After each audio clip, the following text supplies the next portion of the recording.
World heart day উপলক্ষে আমাদের সঙ্গে আছেন ডক্টর কৌশিক মান্না, একজন প্রখ্যাত কার্ডিওলজিস্ট কলকাতা থেকে, যিনি আজ আমাদের গাইড করবেন হার্টকে কি করে হেলদি রাখতে হয় সেই ব্যাপারে। Welcome doctor. Doctor, high blood প্রেশারকে সাইলেন্ট কিলার বলা হয়, কিন্তু সেটা কেন বলা হয়? কিছু কিছু রোগ যেমন আগে থেকে জানান দেয় যে শরীরের মধ্যে অসুবিধা সৃষ্টি হচ্ছে। ব্লাড প্রেশারের রোগী অনেক সময় আমরা দেখতে পাই যারা হসপিটালে আসেন কোনো একটা এন্ড অর্গান ড্যামেজ নিয়ে আসেন, যেমন স্ট্রোক হয়ে গেল, ব্রেন স্ট্রোক হয়ে গেল হাই ব্লাড প্রেশারের জন্য। আমরা প্রথমবার ওনাকে স্ট্রোক হওয়ার পরে দেখতে পেলাম। কারো হার্ট অ্যাটাক হয়ে গেল হার্ট ব্লাড প্রেশারের জন্য, আমরা ওনাকে হার্ট অ্যাটাক হওয়ার পরে বুঝতে পারলাম যে ওনার ব্লাড প্রেশার আছে। কারো দেখা গেল যে সিকেডি আছে, মানে কিডনি খারাপ হয়ে গেছে, ক্রিয়েটিনিন বেড়ে গেছে, পা ফুলে গেছে। তখন দেখা গেল যে আমরা পরীক্ষা করে দেখলাম যে ওনার ব্লাড প্রেশারটা বেশি। তার মানে হাই ব্লাড প্রেশারটা ধরা পড়লো এন্ড অর্গান ড্যামেজ নিয়ে। সে কারণেই বলা হচ্ছে এটা সাইলেন্ট কিলার। শুরু হয়েছে অনেকদিন আগেই, ব্লাড প্রেশারটা বেড়েছে অনেকদিন আগে থেকেই, কিন্তু ধরা পড়লো কখন? যখন অলরেডি একটা ড্যামেজ হয়ে গেছে বডির মধ্যে। ডক্টর, এটা কি সত্যি যে ইয়াং লোকজনও এখন এই ঝুঁকিটার থেকে বাইরে নয়? হ্যাঁ, এটা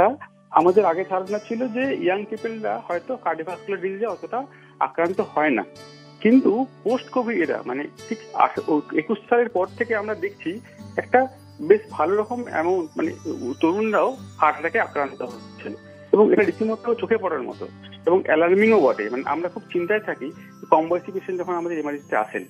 এটা কিন্তু পোস্ট কোভিড এরাতে অনেকটা বেড়ে গেছে, এবং তার অন্যতম একটা প্রধান কারণ কিন্তু হাইপারটেনশন, এবং অনেক সময় সেটা প্রাণঘাতী হতে পারে, যে একটা স্ট্রোক হলো বা এএমআই হলো, হার্ট অ্যাটাক হলো, পেশেন্ট মারাই গেলেন। তো সেই জন্য এটাকে সাইলেন্ট কিলার বলা হয়, যে ধরা পড়ার আগেই, জানান দেওয়ার আগেই বডিতে ক্ষতি হয়ে যায়। ডক্টর, বাড়িতে কতটা ঘন ঘন ব্লাড প্রেশার চেক করা উচিত? ব্লাড প্রেশার যেটা হচ্ছে, যেহেতু সাইলেন্ট কিলার, তাই জন্য আমাদেরকে আগে থেকেই স্ক্রিনিং করতে হবে, মানে আগে থেকেই দেখতে হবে যে আমাদের ব্লাড প্রেশারটা কেমন আছে। কোনো টাইম নেই, যখন যদি মনে হয় যে আমরা তরুণ বয়সে 20 বছর বয়স থেকে বা তার 30 বছর বয়স থেকে যখনই মনে হবে ব্লাড প্রেশারটা দেখে রাখা উচিত। এটা হচ্ছে প্রথম কথা। তাহলে যে কোনো এজেই হোক আমি আমার রিস্কটাকে জেনে নিলাম যে আমার ব্লাড প্রেশারটা কেমন আছে, তারপরে রেগুলার ফলো আপ করে আমি বুঝতে পারবো তার ট্রেন্ড কেমন। এবার আসছি কতবার করে চেক করতে হবে। বিভিন্ন রকম গাইডলাইন এসেছে যে কতবার চেক করা উচিত। তো normally home blood pressure monitoring, যেখানে বাড়িতে আমরা ব্লাড প্রেশার দেখি 2 দিন বা 3 দিন, ম্যাক্সিমাম 7 দিন আমি দেখতে পারি, কনজিকিউটিভ 2 দিনে সকালে আর সন্ধ্যেবেলায় ব্লাড প্রেশার দেখাটা মোটামুটি অ্যাকসেপ্টেবল ওয়ার্ল্ড ওয়াইড।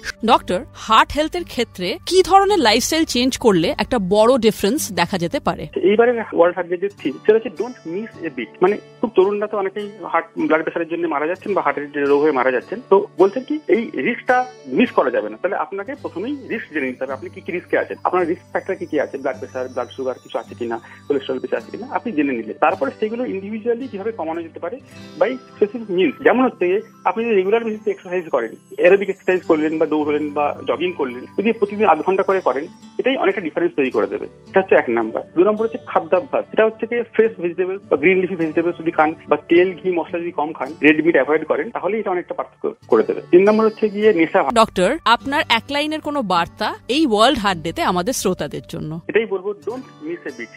মানে আপনি আপনার নিজের রিস্ক ফ্যাক্টরগুলোকে জানুন।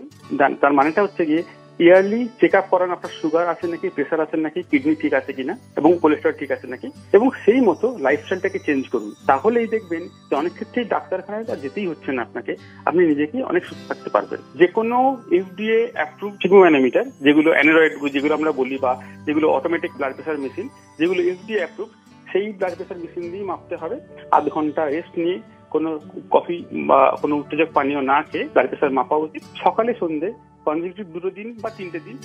ডক্টর, হাই ব্লাড প্রেশারকে সাইলেন্ট কিলার বলা হয়, কিন্তু সেটা কেন বলা হয়? কিছু কিছু রোগ যেমন আগে থেকে জানান দেয় যে শরীরের মধ্যে অসুবিধা সৃষ্টি হচ্ছে। ব্লাড প্রেশারের রোগী অনেক সময় আমরা দেখতে পাই যারা হসপিটালে আসেন কোনো একটা এন্ড অর্গান ড্যামেজ নিয়ে আসেন, যেমন স্ট্রোক হয়ে গেল, ব্রেন স্ট্রোক হয়ে গেল হাই ব্লাড প্রেশারের জন্য। আমরা প্রথমবার ওনাকে স্ট্রোক হওয়ার পরে দেখতে পেলাম। কারো হার্ট অ্যাটাক হয়ে গেল হার্ট ব্লাড প্রেশারের জন্য, আমরা ওনাকে হার্ট অ্যাটাক হওয়ার পরে বুঝতে পারলাম যে ওনার ব্লাড প্রেশার আছে। কারো দেখা গেল যে সিকেডি আছে, মানে কিডনি খারাপ হয়ে গেছে, ক্রিয়েটিনিন বেড়ে গেছে, পা ফুলে গেছে। তখন দেখা গেল যে আমরা পরীক্ষা করে দেখলাম যে ওনার ব্লাড প্রেশারটা বেশি। তার মানে হাই ব্লাড প্রেশারটা ধরা পড়লো এন্ড অর্গান ড্যামেজ নিয়ে। সে কারণেই বলা হচ্ছে এটা সাইলেন্ট কিলার। শুরু হয়েছে অনেকদিন আগেই, ব্লাড প্রেশারটা বেড়েছে অনেকদিন আগে থেকেই, কিন্তু ধরা পড়লো কখন? যখন অলরেডি একটা ড্যামেজ হয়ে গেছে বডির মধ্যে। ডক্টর, এটা কি সত্যি যে ইয়াং লোকজনও এখন এই ঝুঁকিটার থেকে বাইরে নয়? হ্যাঁ, এটা আমাদের আগে ধারণা ছিল যে ইয়াং পিপলরা হয়তো কার্ডিওভাস্কুলার ডিজিজে অতটা আক্রান্ত হয় না, কিন্তু পোস্ট কোভিড এরা মানে ঠিক 21 সালের পর থেকে আমরা দেখছি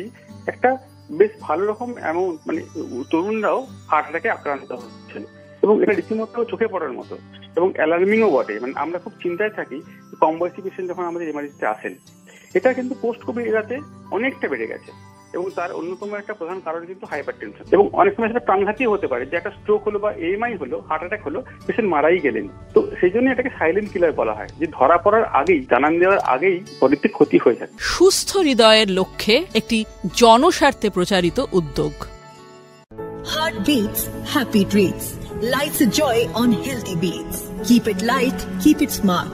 Walk each day and love your heart. Eat right, move more. Healthy heart you can't ignore. Skip the stress, take a start. Smile today, protect your heart. As every heartbeat matters for life. By listening to Dr. Kaushik Manna on 29 September 2025 on Bread FM, 8 a.m. to 10 a.m. Happy World Heart Day.